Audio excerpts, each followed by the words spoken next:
আজকে আমাদের মতিন ভাই এবং বাবুল ভাই এবং কবির ভাই 3 মিস্ত্রি এখানে প্লাস্টার করলো। এই দেখুন তাদের প্লাস্টার, আলহামদুলিল্লাহ প্লাস্টার অনেক মিয়া মিয়া, বাকি সব খালি খালি।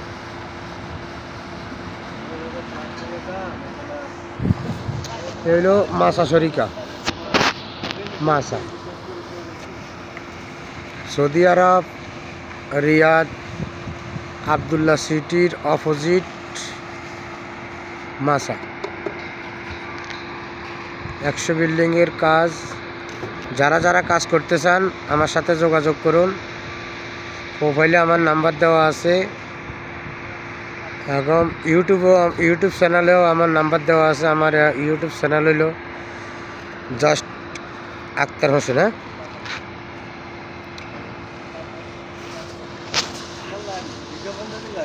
হ্যাঁ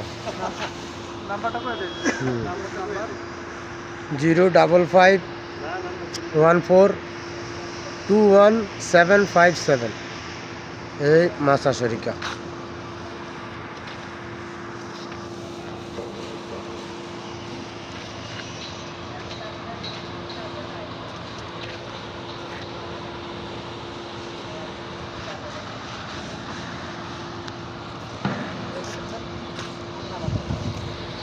সবাই লাইক কমেন্ট শেয়ার করবে না?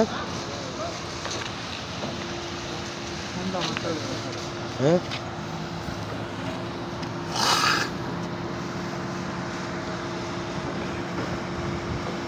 ধন্যবাদ সবাইকে।